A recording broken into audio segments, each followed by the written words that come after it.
Hello, everyone, and welcome to the 11th edition of the CoR Digital Masterclasses. This time, we talk about communicating climate action online.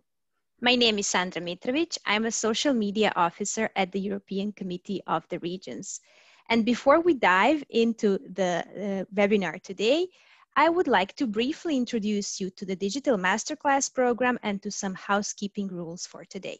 So let's get started. First of all, what are the Digital Masterclasses? Well, it is a program launched by the CoR's social media team with the aim to provide CoR members, alternates, and their staff with digital skills to connect with citizens and voters online. The program consists of 3 types of activities. Firstly, we have expert talks, such as the one you are participating in today, which are given by leading experts from the digital world, academia, or NGOs.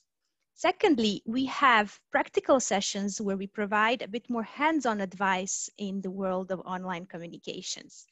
And thirdly, there is the one-on-one coaching sessions, which are tailor-made personalized sessions for CoR members, alternates, and their staff, where they can get advice on how to communicate better online.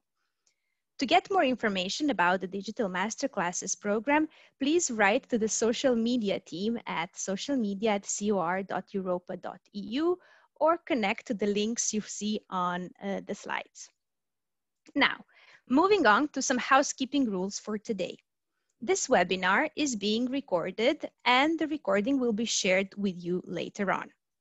As you will notice, your cameras and microphones have been switched off to allow the speakers to present without interruptions. This does not, however, mean that we want you to be passive listeners. We indeed want you to interact with our speakers by asking them questions using the Q&A button that you see at the bottom of the screen. These questions you may ask throughout the webinar. Our moderator will make sure to ask those questions, but don't worry, there will also be a dedicated Q&A session at the end of the webinar where we will attend to your questions. Also, we are very much interested to hear your feedback. So at the end of the webinar, please take a few moments to fill in the evaluation poll. Finally, if you're interested to get the takeaway documents of this webinar, please remember to sign up at the end in the form my colleagues will share with you in the chat. Okay, so now let's move on and let's go to the fun part. I would like to present our moderator for today, Achim Ladwig. Achim is the head of unit of social digital media and publications at the European Committee of the Regions. He will be the master of the ceremonies today. And so without further ado, I would like to pass the floor to him, who will introduce the topic and our speakers for today. Achim, the floor is yours. Hello, can you hear me? Thank you. Thank you so much, Sandra. It's a great pleasure to warmly welcome everybody. It's a great series already, 11 classes we had already, together with all the other activities, supported by a very fine team of 4 social media officers at our committee and further colleagues who are from CDF who help us. Thanks a lot for that. I hope you will also enjoy this session. My role will be to stick to the time, and that your questions from the audience will be heard and answered.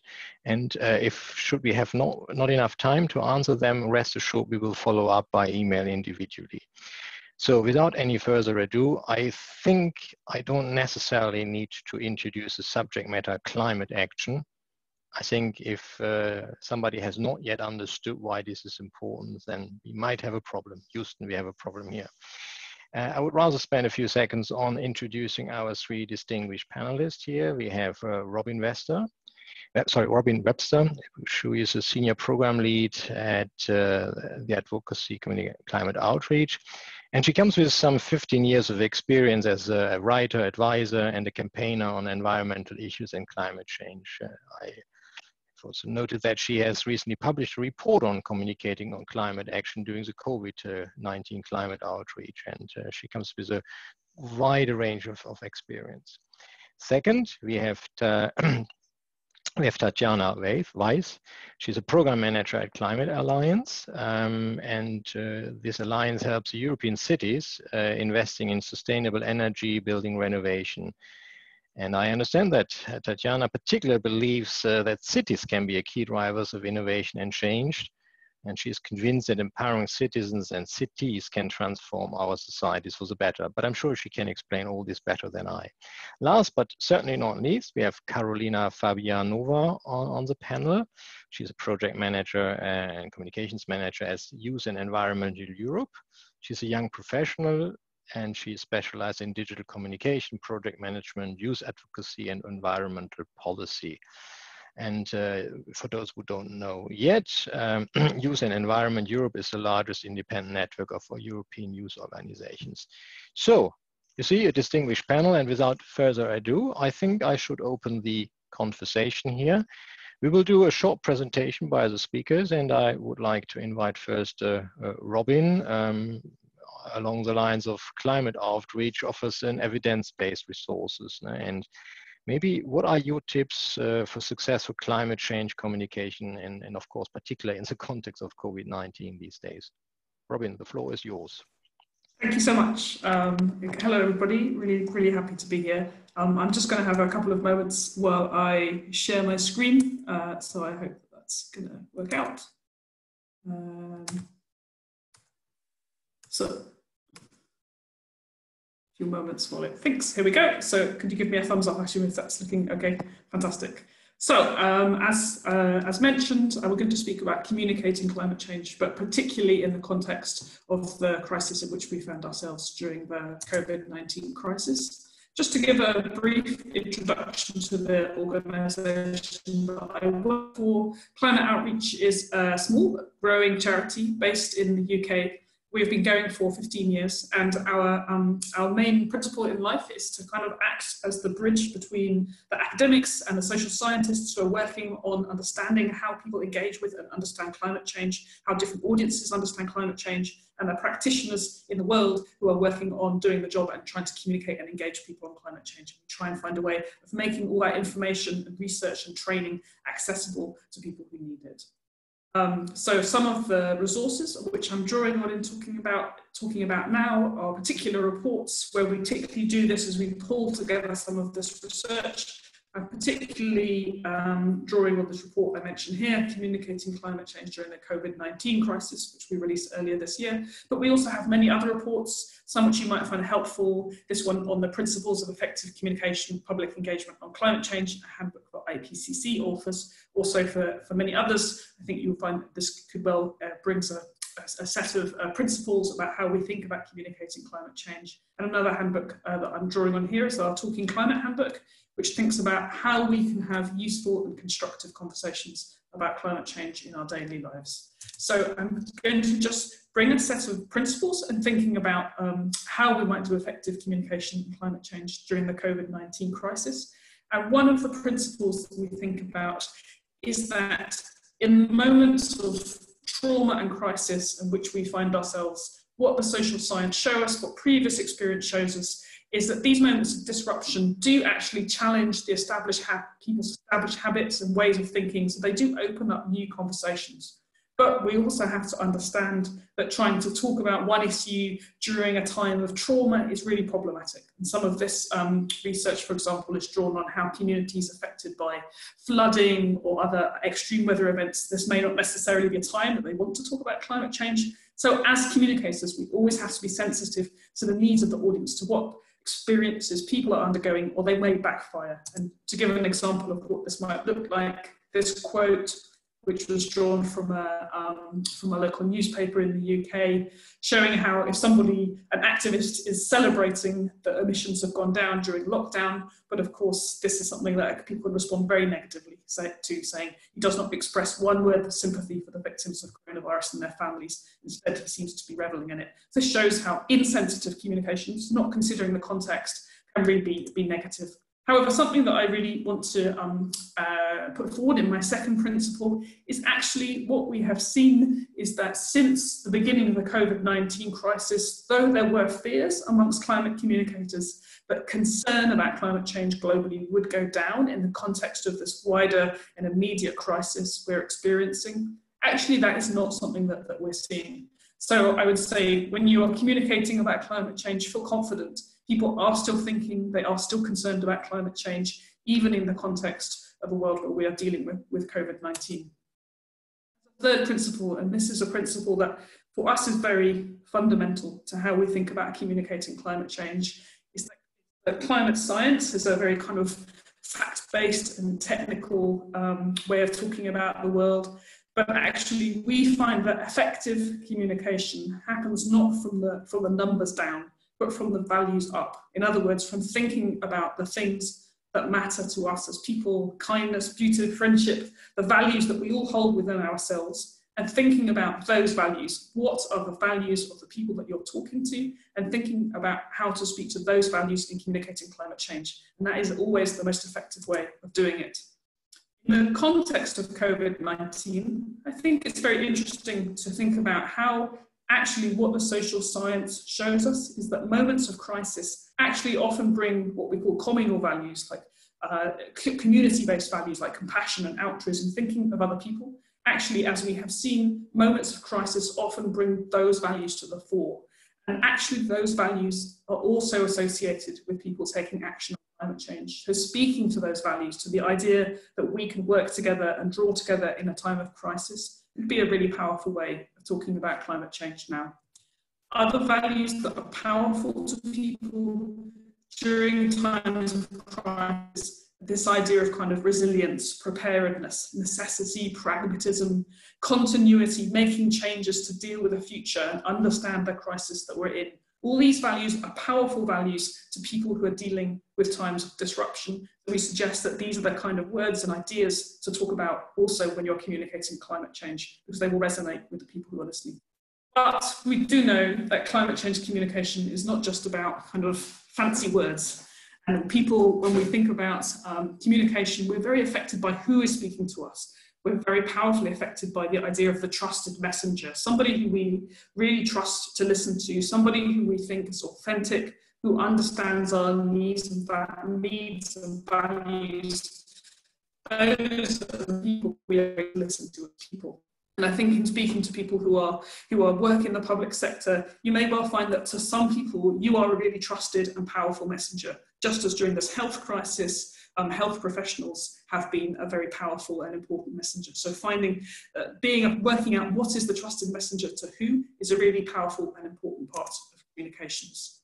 My fifth principle is this word efficacy. The idea of efficacy is essentially when you see this kind of very negative and sometimes overwhelming information which is connected with climate change. And often, but I don't think we should be untruthful about the negative impacts, the fear that is associated with climate change, how overwhelming it can sometimes feel. Because this is all authentic, it's all true, that fear. But what the social science shows us is that the way to use that kind of communications is to take that kind of negative information, but always combine it, twin it with something positive, that give people a sense that there's something they can do. So efficacy is the idea. There is something that I can do, and if I do something, that will make a difference. Trying to build that sense in people is a really important part of climate change communications. Otherwise, people will tend to reject the very negative information connected to climate change. They'll just feel overwhelmed and scared. Finally, talking about visual communications, we in Climate Outreach have a separate project called Climate Visuals, which you can go to our website, climatevisuals.org, about particularly what kind of communication climate change, good, powerful visual communication. And what some of those principles show us is that visual communications, if you just fall back, on these old familiar images like polar bears, smokestacks, people, they just kind of bounce off people. They don't really feel something. But if you tell new stories about people's lives, and particularly stories that feel real, that feel authentic, that feel everyday, these are the powerful images that will tend to resonate with your audience. The idea of real people acting together with communal values, responding to the crisis together.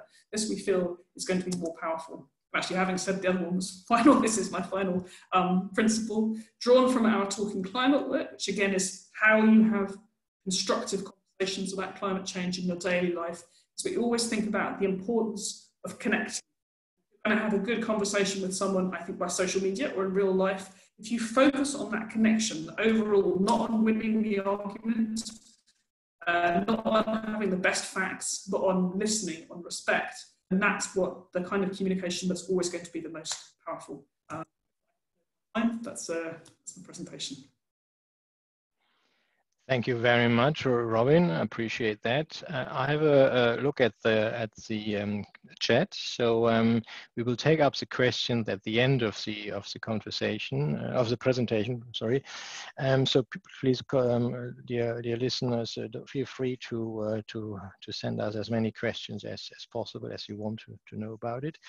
I think very good to hear the thing that the power of a story. I think it's really something we also at the EU can learn further about. I mean, it's not just facts and figures, it's a story behind. And secondly, I think it's also quite interesting to know that particularly in today's world, it's more than ever important that it is not just a single issue thing which counts. I mean, there's this quote from this person is, I think, quite interesting to see. Let's not forget that there are other ways people are affected. Now, without any further ado, I would like to give the floor to Tatjana, and particularly as what you are doing really resonates with our members. I mean, local governors, citizens, mayors, etc. What can cities and others really do to help in online communicating? Tatjana, the floor is yours. Yes, thank you very much. Also from my side, can you hear me well? Super. Yes, indeed. I want to, before I want to start with my presentation, which I hope you can see by now already. I want to catch up on what has been said before and the importance of the dialogue, because I was asked to present some specific and concrete examples of what our members are doing, and this is what I will do with my presentation. But before, I want to stress that fact, because I think that when we think about, okay, how cities can engage with citizens and make them act on climate change topics, the question is really how can they develop a long-term dedication, and also how cities can develop an ownership on behalf of the citizens. So citizens have to become the owners of the transition. They must be the ones benefiting from it, and at the same time they must be the ones deciding on where we are going.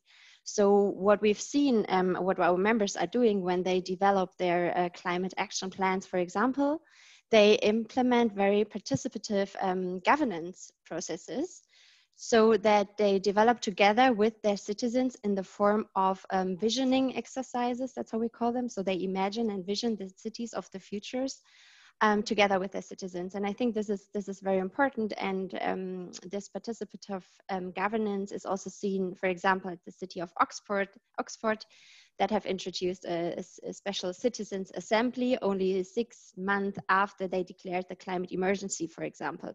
We see at our members more and more food councils that they implement, and also urban garden projects.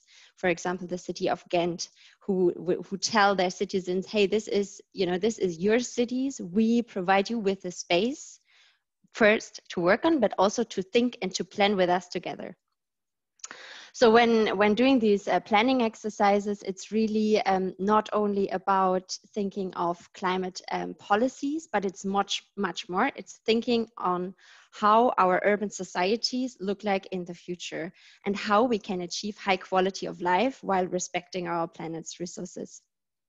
Okay, now let's move to the presentation that I prepared. So as already said, we are a city network, a European one with more than 1,800 members, 1,800. And we offer exchanges on experiences and consultation. We also develop methodological approaches for municipal climate protection. We represent our members' interests at the national, European, and international level. And thanks to our focus on climate justice, we also promote cooperation with indigenous peoples. So, and last but not least, we also develop and coordinate campaigns, online tools, and communication material, and that's what I want to focus on now. So first I will briefly explain you our approach, although a bit will be doubled, or I try to avoid not to double contents, what has been said in the presentation before by Robin. And then I will show you the concrete examples of our members, first on the awareness raising and campaigns, and then two concrete examples of online tools for really engagement. So yeah, when looking at these images, and this is an exercise that we usually do at workshops, we ask the participants how they feel when they see these standard media communication about climate change images. And in general, 80 to 90% respond with they feel demotivated and inactive. Although they might think, I would like to help this poor ice bear on its ice shell, they never know how, and they think, okay, this is really a distance because it's this really too complex and too huge challenge that they cannot solve on their own. So in the end, the argument is, well, what can I do anyway? And the challenge is so huge, so my action in the end doesn't matter anyway. And I found that quite interesting what you showed, Robin, before in your presentation, that the climate concerns are, despite COVID, still so high. But what we've also seen is no matter how high the concerns are, the actions do not represent the concerns. So instead, what we are trying to do is to move away from this communication of concern and the climate crisis. It's so huge, and of course it's facts, and it's something that is communicated elsewhere, also via Greta Thunberg, I think. But what we do with our material and with our campaign is try to move away from this and to really personalize and localize it, and to focus not so much on the challenge, but rather on the actions and the values and co-benefits of living a sustainable life. So it's not so much about reducing CO2 emissions anymore, but really about all aspects of a good life. So the focus is on the individual and the question of how we want to live together. There are some more principles. I don't think that I need to repeat them all, but most importantly is that you always need, or our members, we always encourage our members to personalize and localize the communication material also that we provide. And you can see this. So that is one example of our campaign where what we try to communicate is really a lifestyle. And then in the first step, and then the second step, of course, we want to inform and we want to make citizens think. So in all posters at the bottom, you can see some facts. So here, facts, of course, related to energy and the pollution of coal plants, for example. But also other facts that you can see, always related to the specific poster. They are all downloadable for free under underdeveloped.eu in 13 languages. And what I meant with localize it is here when you use them in your cities and you display them, they are automatically within the local context. And this is quite an interesting example from Saarbrücken, where the mayor put it up herself, this poster, and then the city took a picture of the mayor taking up the poster, which also shows the role model role of local authorities. 2 buses, one is in Austria and the other one, I think, in Greece, Anatoliki. Yeah, and that's one example from Luxembourg. And what I meant, nope, not yet. So you might think now, okay, this is not really digital, and it's true, but we would like to encourage you to use the exhibitions in a digital way as it is possible right now with the tools that we have. So that's another example from our member city, Munich. And they also quite recently, to support their local artists during the COVID crisis, they have this Tom Hagen, who is a photographer and who does this amazing aerial photography on the humankind's influence on Earth. So this image that you can see in the background is from the I think the Greenhouse series, but he also has series on coal mines. And it's really great because the city of Munich now uses this as an online exhibition. And this is something that you could also do with the campaign that we have, for example. And what I meant, no, that's the slide that I was waiting for, with you can localize these, the campaign also is what here our member, the city of Worms from Germany, what they did is they used an image of their city And then they put a slogan which says, why do we have to fly to Mallorca for sangria if we can have delicious ice cream in the city of Worms? And then you can see the mayor here and the climate manager, I think that is.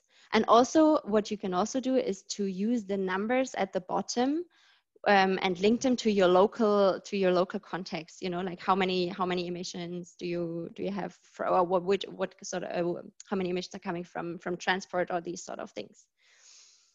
So that's an example for localizing. Okay, so that was more on the awareness raising side and informing, and now we move more to the engaging part, where we have developed this what is called Change the Future tool.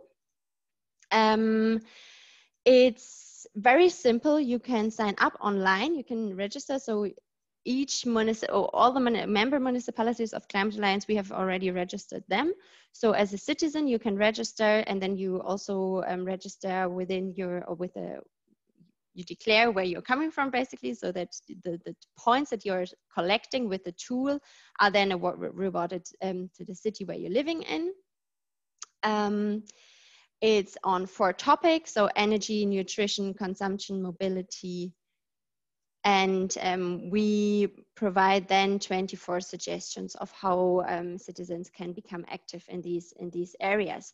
And yeah, what is important, and that's also what we try to do, is to try and make it playful a bit. You know, that climate is not there in the first instance, but it's actually something else. It's this gamificating and competing character. So here you can compete with with local groups. You can compete with, I don't know, the city administration even, or the city can compete with another city. Yeah, as I said, it's pretty simple and straightforward to sign up. You then select an action. You select also the time, how long you want to do it. And of course, the longer you do it, the more points you receive. And it's not only about CO2, but also about it's more about this localizing the SDGs. So also social and other health aspects are playing a role. And here again, our member, the city of Worms, they have done this last year, and they did it quite well, because they included this tool challenge into an exhibition on climate protection in the city. Of course, they promote it, and we support the promotion always then via social media, newspapers, and others. And at the end of the challenge, so the city sets the time frame, usually around 4 weeks. So they start from day 1 to until the 40 weeks are over. And during this time frame, they encourage the citizens to collect change points while selecting these actions. And that's then how it looked like. So, I mean, this information stand, okay, will be quite difficult right now. And again, having this award, so that the winners of this competition gain these prizes at the end. And it's again localizing the tool. In September this year, we had a challenge between the city of Frankfurt and the city of Gießen in Hessen, Germany, where we gained in Frankfurt more than 90 participants, and in Gießen around 50. And from our side, we had 2 very ambitious trainees, actually, two students, which were quite young and also very active on social media, like Instagram. And they used the multiplier effect. So within the cities, they went to local shops, like zero waste shops, and also like a bakery that is only getting the ingredients from local farmers, and so on and so forth. That's how it looked like then in practice. Another example is the city of Târgu in Romania. They also promoted a lot via social media, and what they do is also to do like local exhibitions to get to know about the city and where you can spend your time. Let's say that makes it easier for yourself to keep up with the sustainable lifestyle.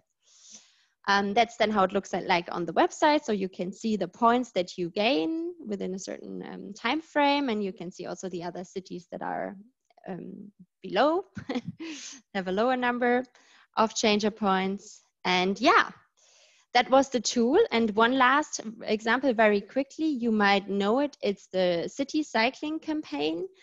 And this one is quite interesting because the city cycling is a communication campaign, but we've combined this with Radar, that you can see here, and with mobilising. So Radar, or maybe first city cycling, these are the results of 2020. So this is our most successful campaign, actually, where we have really lots of cyclists, and yeah, it's going also international now. Again, yeah, worldwide participation is possible. We also have several languages. And so to come to the Radar, this is then the reporting app. So city cycling is where, let's say, citizens use the app, and via a GPS, the routes will be tracked, and the kilometers are then credited to your team or to the team of the city citizens and the municipality. And then in the results overview, they can also see where they are, like similar to the one that I just shown with the Change the Future tool. And the goal is really to motivate citizens to hop on the bike with excitement and fun. Again, it should be a game and simple, and it should be fun. Radar, again, is then this reporting where cyclists are able to draw the municipal authorities' attention to problematic and dangerous places along the cycle route. So they just need to tick and add a brief explanation in the app or on the website. And the third part of this is mobilising, where in the background of the app, the crowdsourced data is used to improve the bicycle infrastructure. So where do the citizens cycle most, and all these sort of information are then being transferred to the city to help the city plan. So to come back what I said at the beginning, to include citizens and make them part of the planning exercise is really crucial. Okay, I hope that was not too long and not too fast. If there are any questions, you can get in touch. Thank you very much. Thanks, Tatjana. Indeed, a very rich presentation, plenty of food for thought, I would argue. I noticed three things. It's multilingual, your campaign, very good. I think sometimes we have a problem in Brussels to cope with. And secondly, quite interesting how easy it seems to be adaptable to local circumstances. I think the city of York, I think, can be easily adopted to another city. That's an interesting thing, also a good lesson actually. And last but not least, I noted the gamification. I think we all acknowledge that time is over where we can use one communication channel and reach probably everybody. TV in the 50s or so. I'm exaggerating. And I think gamification is an interesting keyword. Let's also not forget that we have other audiences which we can't reach at all through these channels, but maybe we come to that in the conversation later. I'm sure you have also some thoughts on that. Now, last but not least, I would like to turn to Karolina. And I would be particularly interested in her presentation to learn a little bit more about the right mix of social media in communication, and what kind of plans and strategies you could suggest. Karolina, the floor is yours. Thank you. Can you hear me? Yeah. Okay, cool. Go. Thank you. So thank you for having me, and thank you for organizing this event. So my name is Karolina, and I'm a project communications manager at Youth Environment Europe. And I'm very happy that I can bring the youth dimension in this discussion. If we can move to the next slide, please. Thank you. So firstly, let me just briefly tell you something about Youth and Environment Europe. So we are the largest independent European network of environmental youth organizations, currently uniting 52 member organizations from 30 countries. I put here our mission and goals, but I highlighted the last one, which is the strengthening the participation of youth in environmental and climate decision-making processes, which is something that I suppose we are here to talk about. So I will focus on that. Next slide, please.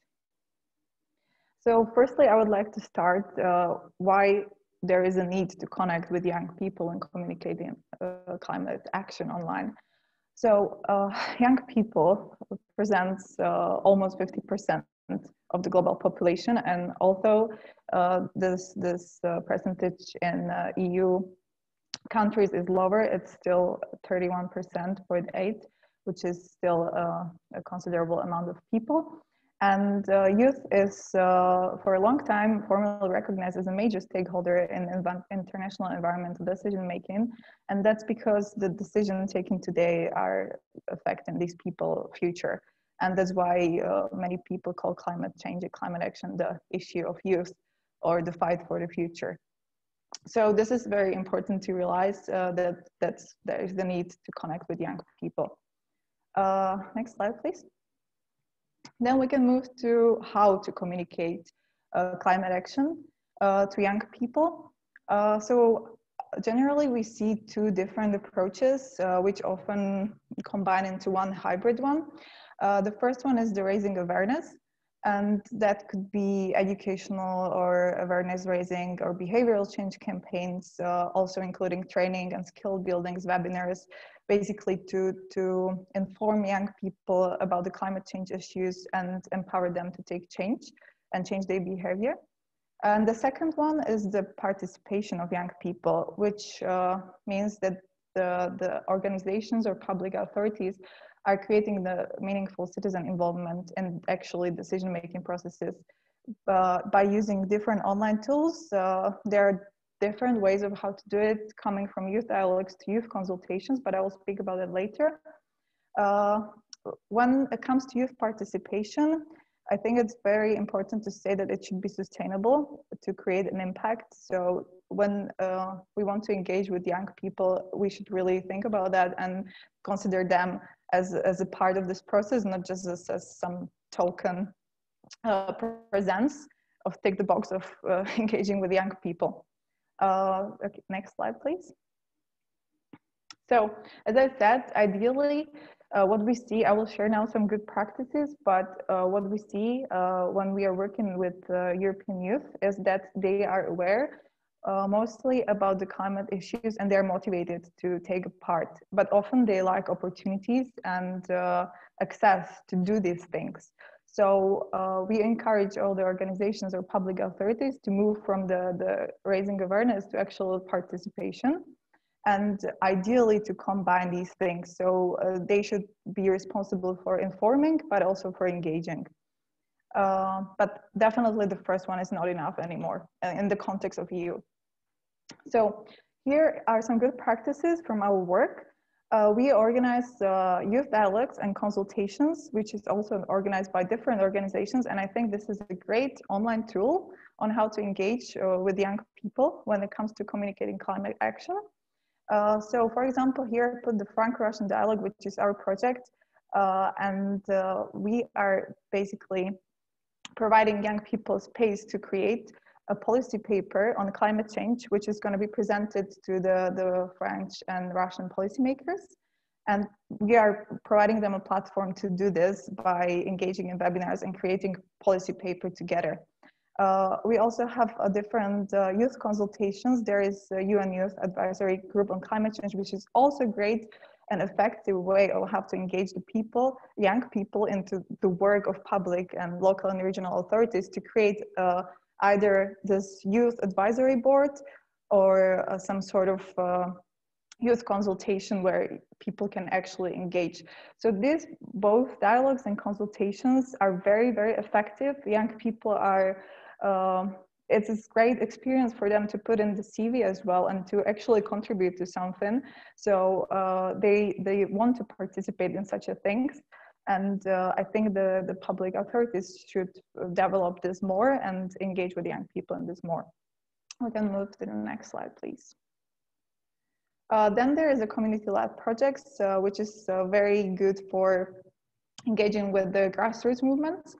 So for example, our project was that we provided trainings for people, and in the end, for the young people who participate in our trainings, we gave them a little funding to create their own project in their local communities. So they are actually multiplying what they learned in our trainings, and they are bringing this into the local community. And again, when we are speaking about online communication, the trainings could be online, and in the end, they can have this opportunity to share that, which is also a great engagement tool. And we can move to the next slide, please. Another way on how to communicate climate action to young people is to actually the other way around. So the public authorities or the officials can join their events. As we are organizing different webinars for young people, they can join as speakers. But what is important here to say is that their participation and interaction shouldn't just end by speaking at the webinar. There's huge need for follow-up, for interacting and engaging after the webinar as well, or after any different event. Then I would like to speak about something which I call influencer marketing, which is more a business term, but I think Robin came across that in her presentation when she was speaking about trusted messengers. That's something that I meant by this, is that the best way to actually reach to young people is to give them example of a young people, because they can trust that young people are doing it and sharing their stories. And it's a great way to become a role model. So this is very powerful. We created our advocacy working group. We have different advocacy officers on different topics, like biodiversity of oceans, and these people are advocating and acting as these kind of influencers.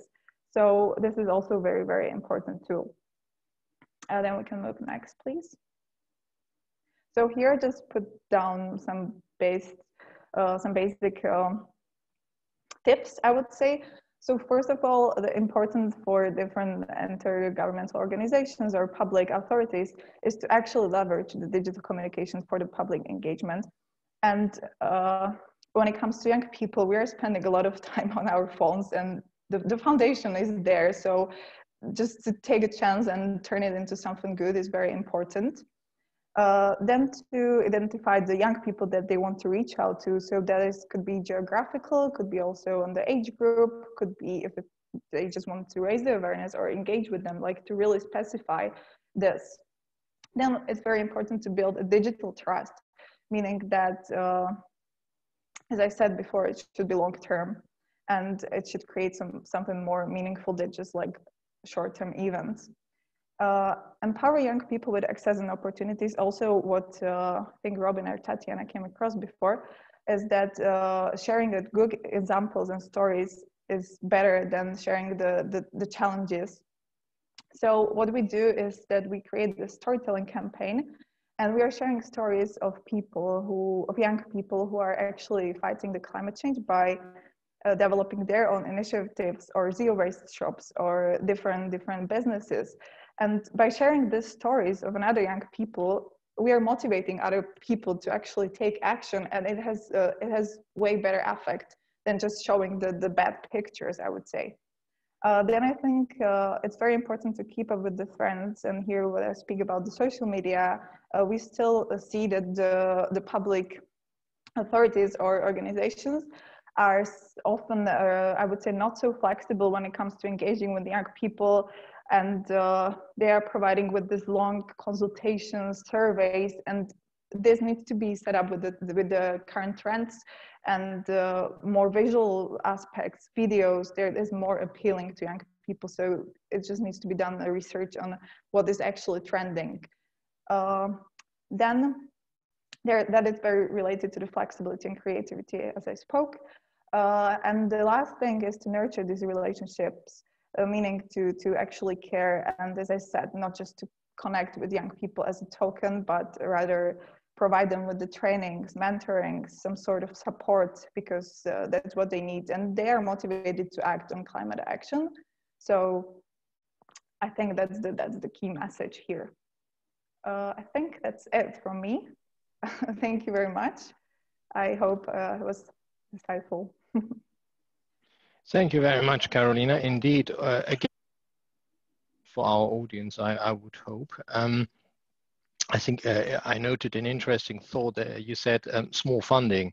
I think it's also important to recognize it's not always about the big funding programs. It's about a recognition, a small seed money, and also noted that you mentioned like your predecessors, a positive spin, the positive story, not just a scaring story, so to speak.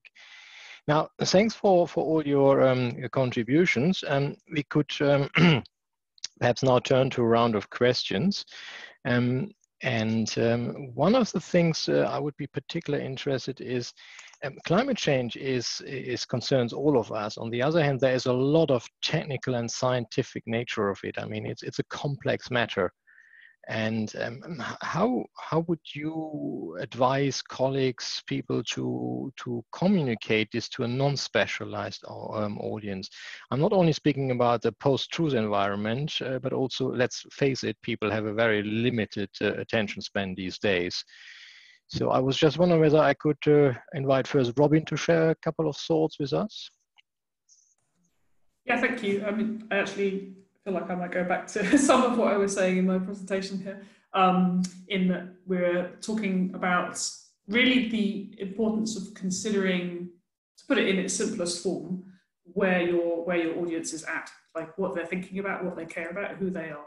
So we're talking about the values and that they hold dear, and that there is a strong history and tendency in the climate change communications, because it is a subject that has come from such a scientific background, for us to sort of drown ourselves in facts and figures when we're talking about it. And I certainly, I've been a climate change campaigner myself in the past and written many documents talking about 450 parts per million and sustainable trajectories and all the rest of the jargon and lingo. But we know that a lot of that information just doesn't really land with people who aren't engaging and thinking about that kind of way of seeing the world. And I think even for some people, for certain audiences, seeing a graph can be a really, really compelling visual way of communicating. But for other people, other segments of the population, that just isn't gonna do anything for them at all. So I do think it really is about thinking very carefully about who it is you're talking about.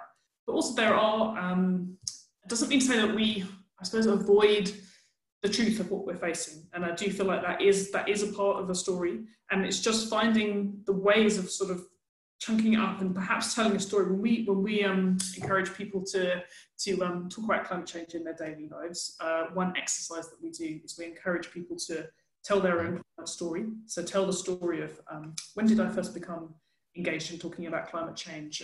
What am I doing about it now? How do I feel about it? If you just ask someone those questions for a few minutes, they will often come out with some really interesting and powerful material. And actually in that story might well be some really compelling facts and figures. You know, I found out about X, or I started to see what was happening to this particular part of wildlife that I care about. And being accurate and authentic and true about those impacts, I think can absolutely be a powerful part of that story, but it's almost like selecting the right bits in order to sort of weave that narrative. Thanks, Robin, for sharing your thoughts. What do you think about it, Tatjana? Any hands-on tips from your experience? Yeah, it's also a bit what I already said. I think a more recent example, that I want to share is now this summer during the Corona times. The city of Frankfurt, for example, made a lot for public space, so removed car parks also to have more space for restaurants also. And what I think is important is that not all that is good for the climate does have to be communicated as such, you know. So the city cycling campaign is so successful not because we are communicating it as, hey, when you use the bike today instead of the car, you will reduce that and that emissions, or you will not reduce, actually you will avoid these emissions. But what we say is this is so much fun. So more from the city perspective, I think it makes sense to really ask yourself the question, so what does this measure do for your citizens? So creating more public space, you know, how does this make life more interesting or increase the quality of life for your citizens?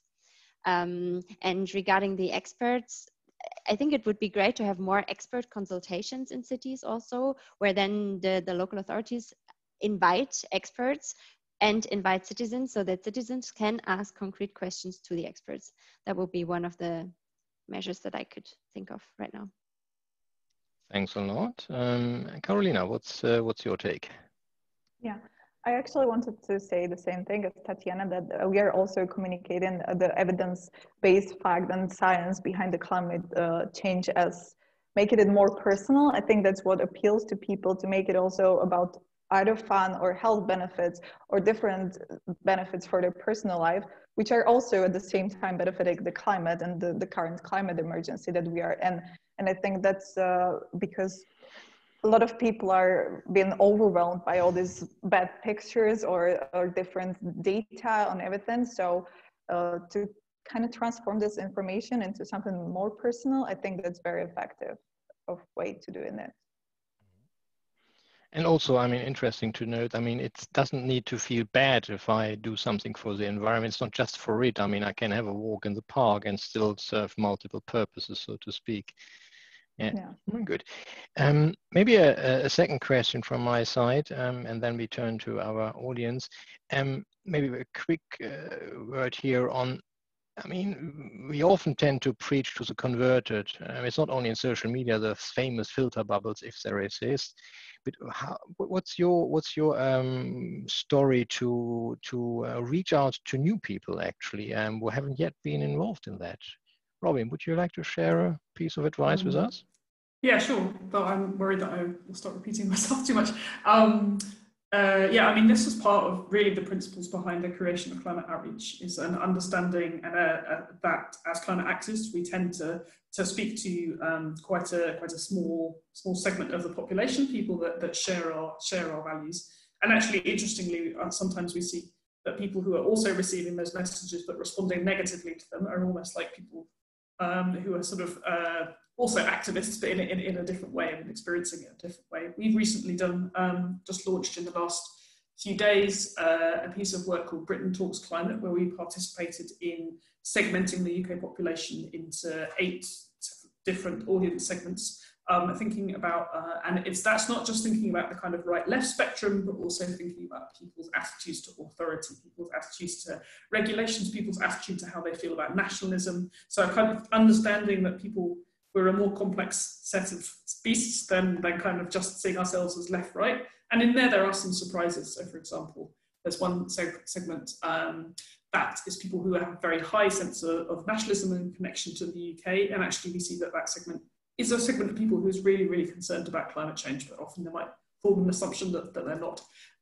So I think actually a lot of what this is about is understanding where our fellow citizens are coming from and who they are. And again, like going back to that, having that conversation with people, understanding their values and spending time listening to them and respecting them and understanding their view on the world in order to have a conversation that can come from where they're at. And I think this is something that the climate change sector has historically struggled with quite a lot. And it's becoming clearer and clearer. You know, it's not about the provision of more and more facts. It is about sometimes, for a climate activist, the answer is to stop talking and to listen and to not say more things. Well, thanks a lot for that, Robin. I think this applies to pretty many policy areas these days, as we also see across the Atlantic, if I can say this. Tatjana, what's your view? Yeah, just 2 quick points on that. So one is really this framing of telling the citizens, hey, this is our future, so you have the power to shape your future if you are getting active and yeah, become part of this. So really point out the individual benefits and empower the people to act. So for example, building renovation, of course, it's about energy efficiency measures to reduce the energy consumption of the building, but in the end, retrofitted houses are usually much more comfortable. So then highlight rather the comfort and the health and comfort benefits than the energy savings. Yeah. Thanks, Tatjana. What's your view, Karolina? I think that to reach out to new people, because we also often find ourselves in this bubble, I think from the technical point of view, when it comes to the digital communication, there is like a big importance of analytics and measuring the impact and trying to look on who we are reaching and why. So I think this is also a very important aspect of it, and that should be considered, this tracking and measuring. But when it comes to reach beyond the converted, I think what we were doing recently is that the climate change and this climate emergency topic is very complex. And there are a lot of smaller issues that are often overlooked. And we are trying to bring this more regional or more specific issues as, I don't know, we started to speak about Arctic. And that by that, although we are based in Prague, we reach out to the people, indigenous people in Arctic, and that's how we are reaching to more people. So sometimes like bringing the new topics and sometimes talking about the topics as we did with climate migration, that's also is bringing new audience. So to just not overlook this complexity of this climate change and climate emergency, but rather dig deep into the smaller topics which are affected other people. Thanks a lot, Karolina. I have to look a little bit at the clock, so we have 5-6 minutes left. There are 2 questions from our audience, and maybe we can have a quick round on that. The first question is from Celia, sorry. In a way, I think the question is already answered, but maybe I can turn it with your permission a little bit around. Celia is writing, hello, Robin, what's your opinion on more heated, considerable amount of negative information speeches given by climate change activists? I'm thinking about the Greta Thunberg intervention. Do you think the way we deliver such messages should respond to a certain pattern? Thank you. Now, in a way, we have already heard a lot of times that you are about the positive spin. But if I could ask you for a kind of a 30-second intervention to put it a bit more nuanced, do you think there is any opportunity, any sense in occasionally, sometimes, or never have a real negative argument for putting forward? Would that help the cause, or would you categorically exclude that? Robin? Actually, I would not say that I think the social science says that we should just be positive, because I think what we see from the evidence base is this principle of negative information is highly activating for people. So particularly sort of when we did our imagery research, people seeing images of people being affected by droughts or floods were very strongly emotionally affected. But they said in the focus groups, well, what do I do? Like, do I go to the other side of the world and try and rescue this person? Like this strong human sense that we have when faced with negative information, that we have to do something, that we have to have somewhere to go with it. And I do think that negative information, that truthful, authentic information that is sometimes, it can be really powerful if it's combined with something that activates people with a sense of motivation. And actually, I do think the most powerful speakers, like Greta Thunberg, who herself has a really interesting story, by the way. So there's a whole thing about somebody with a powerful story who speaks highly authentically. She is also highly motivating, and she's also pushing for action, and she's giving young people a sense of empowerment and something to do. And I think when you're using that negative information, that has to be the core of it as well. You need both sides of the coin. Okay, thanks, Robin. Tatjana, do you have any thought on that? Your mic? Yeah. Yeah. No, I can also only stress this. I mean, we need both. It's not. I'm not saying that we only need to, focus on the positive aspect. And I think we cannot be grateful enough to what Greta Thunberg has achieved for us also. But yeah, when you want, it depends on what you want to do. If you want to engage citizens and make them act, I think that might not be the right channel. Okay, no, thanks, Karolina. Yeah, I just can agree that there is a need for a balance, and with all this like negative information or stories, we also need to provide what people can do for it. So just not to overwhelm them with the bad and not just to be super positive. So the balance is definitely needed. I'm speaking under the control of my famous team. I have 2 questions left. Maybe we can give them in one go, so to speak, if with all respect. One person who remains anonymous says, are there special considerations put in place in relation to gender engagement when it comes to communicating climate action online? And Laura asked us, do you have any suggestions on how to deal with climate change denial online? Are there any best practice examples of how communication can help to refute such messages? Maybe the 3 of you can give a very quick round of things, and on the suggestions, maybe we can also later on follow up with some further information to the audience so that you don't have to spend too much time on that. Maybe one particular thought which comes to your mind. Shall we do that? Robin, you want to kick off? Okay, I'll try and be very brief. On the gender work, actually, this is something that we're just starting some research work, but some initial thoughts. There's some interesting information actually about how also the climate change way we talk about climate change is actually tends to be more engaging for women and less engaging for men. So actually starting to answer those questions and think about why, I think would be an interesting thing for us to be doing right now. Also, a second thought is that I think the conversations about gender have been so powerful and important in our society recently, particularly amongst young people, that it could be a really powerful way in understanding that gender imbalance in the impacts of climate change. I think finding ways of talking about this, for me, this is just an untested supposition right now, feels like that could be a really powerful conversation that we could be having. On the climate change denial online, I would say there are two very good practice examples of this. There's a website called Carbon Brief, a bit of a ride, I used to work for them, so maybe I'm biased.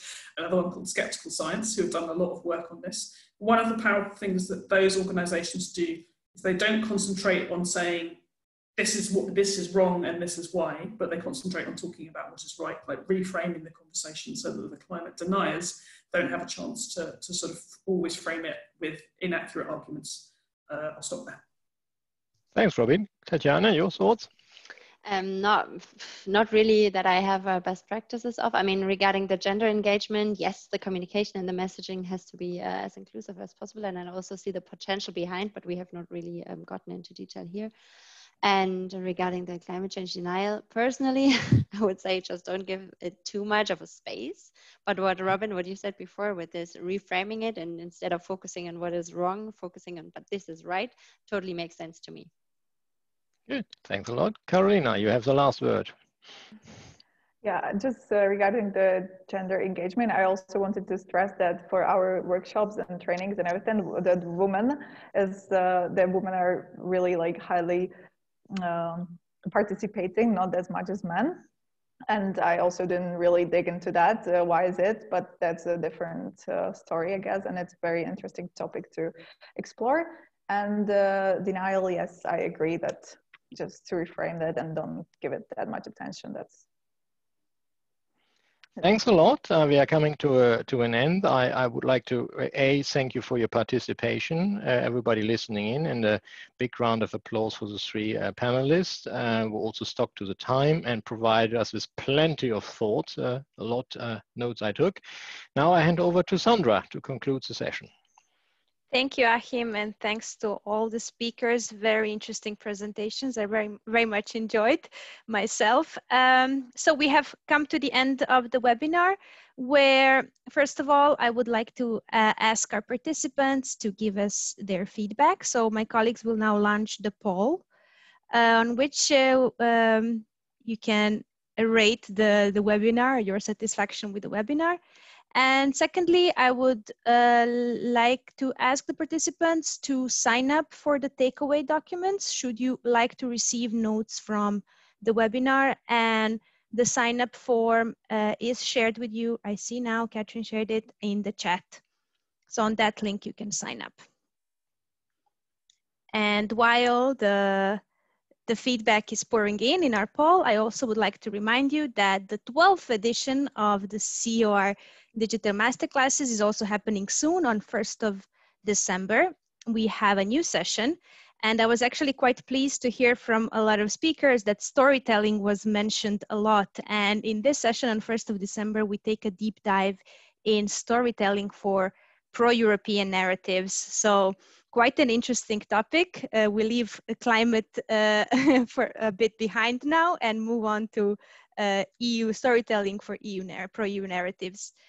So feel free to join on that session as well. And with this one, I see we have already a lot of votes. I would like to thank you very much for your attention.